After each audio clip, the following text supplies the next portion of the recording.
সম্মানিত সাংবাদিক বন্ধুগণ, আপনারা ইতিমধ্যেই অবগত হয়েছেন ইউনাইটেড নেশনস হিউম্যান রাইটস এর একটি টিম বাংলাদেশে এসেছে।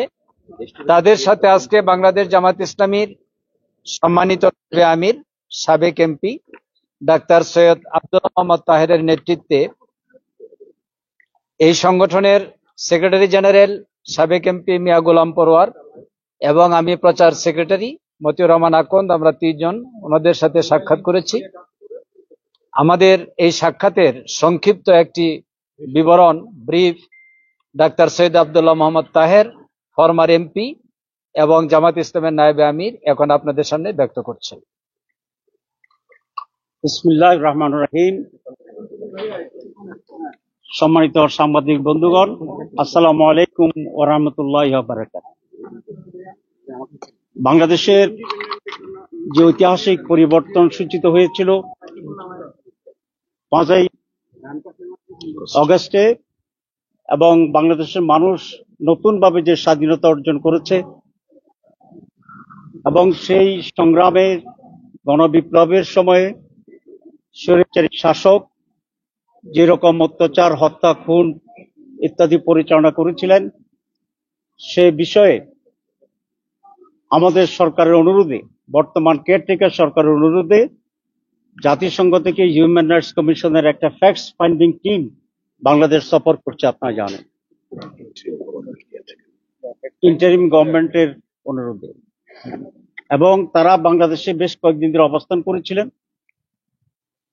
বিভিন্ন দলের সাথে, গ্রুপের সাথে তাদের আলোচনা হয়েছে এবং ওরা আগামী শনিবার চলে যাবেন।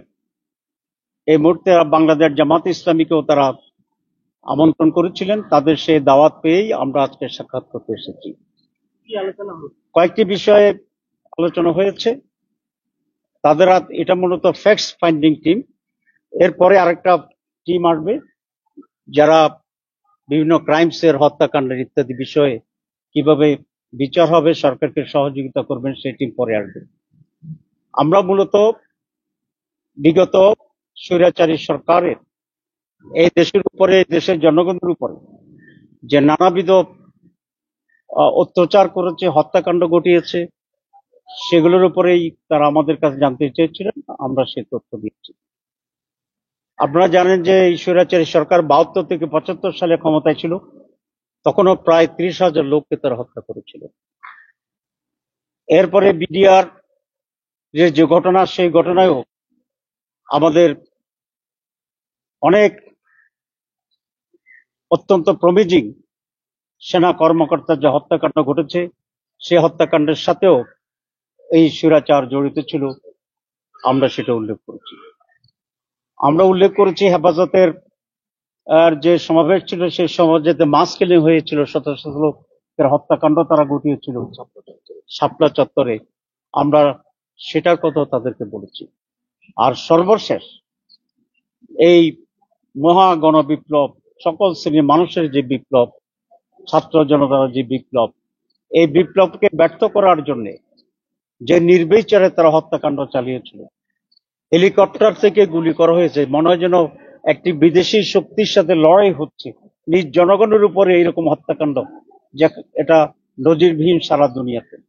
এবং সেখানে 1.5 বছরের শিশু থেকে শুরু করে বৃদ্ধ পর্যন্ত গুলিবিদ্ধ হয়ে হত্যার শিকার হয়েছে।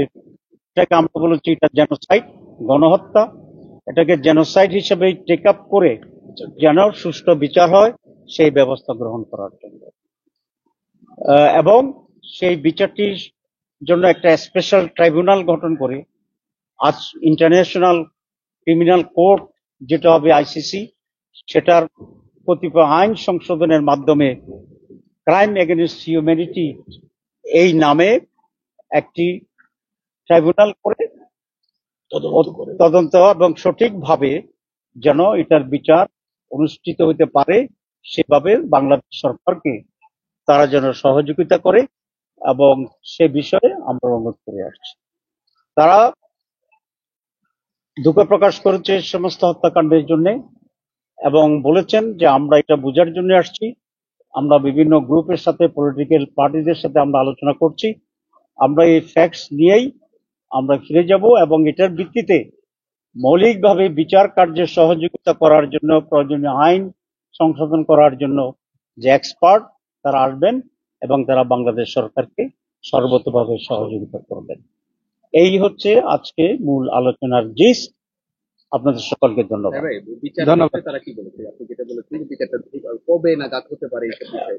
ওরা আগামী মাসেই মূল টিমটি আসবে এবং এসে টেকনিক্যাল বিষয়গুলোতে সরকারের সাথে মত বিনিময় করবে এবং ইনকোয়ারি কার্যক্রম শুরু হবে এবং তারা তো মূলত বাংলাদেশ সরকারকে হেল্প করতে আসছে।